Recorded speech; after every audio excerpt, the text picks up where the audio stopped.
I just finished reading Classroom Elite Year 2, Volume 3 and 4, and I gotta say, man, that shit was kinda hype. So, if you don't know what Volume 3 and 4 are about, I'll sum it up. Basically, all of the students have to go back to an island again. You know, like they did back in their first year, and the first season of the anime. Man, every time they go to an island, it's pretty epic, I'm not gonna lie. Anyways, the main differences between these exams is, for starters, the island is like twice as big as the first one. And second of all, this time around, it's not just one grade level participating, it's all 3 grade levels going against each other. There's other changes too, like this time it's not about picking a leader and claiming spots on the island, it's about creating specific smaller groups from within one grade level, and completing tasks like in Among Us. Sorry, I couldn't resist making an Among Us joke, guys. When I hear the word tasks, my mind just goes Among Us. Anyhow, going into these volumes, I heard it was hype, so I was certainly expecting some hype shit. And I gotta say, I wasn't really disappointed. But as a Classroom of the Elite fanboy, will I ever really be let down by a volume? Okay, let's move on.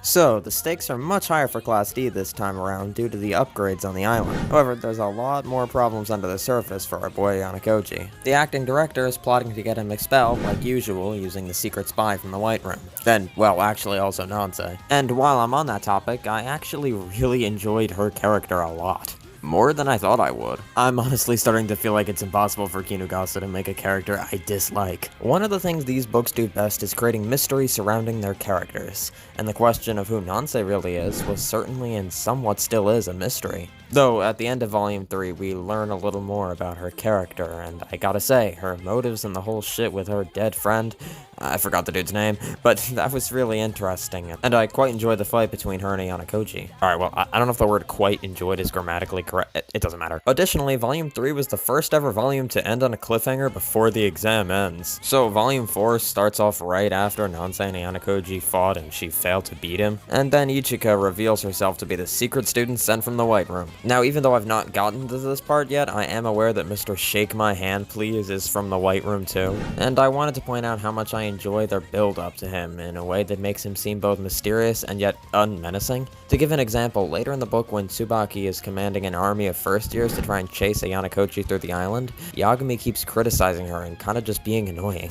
She herself quite literally calls him annoying too. And yet when he's scheming with Kushida, it makes it clear that he's a bit of a problem. It feels like they're playing him off as both menacing and comic relief. All while I'm knowing in the back of my head this man probably can solo everyone else there other than Ianukoji. I'm quite intrigued to see what happens next with Yagami, same way I'm quite intrigued to see what happens next with Ianukoji and nanse's relationship. And I said this in another video, but once again I gotta mention how great Ichika is. I'm not a simp, don't worry. But I think she's one of the most compelling characters in the series. I also really like this chick too.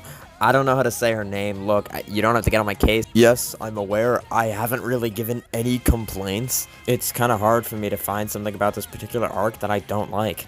I mean, it feels slow at times, but I think a lot of these books do, and that's kind of their charm in a way. The plots are slow, but there's so much well-written characters and little hints to whatever high IQ plans are happening in the shadows that I don't really mind the plot getting slow at times, because it's always interesting to me, and I think that just really shows what an amazing writer Kinugasa is. Which reminds me, I want to mention how well he executed Housen vs. Ryuen's fight. It was basically a spitting image of when Ianukoji was punching Ryuen, except this time Ryuen was on top, and kinda protecting Ianukoji, which is kinda crazy. And everything else about the book, I'd say, was pretty good. I enjoyed, you know, Ianukoji's final fight with the acting director. His whole plan with the boat was a little confusing, but I mean, yeah, you know. All in all, I've heard a lot of people hype these 2 volumes up. And after reading them for myself, I can see why.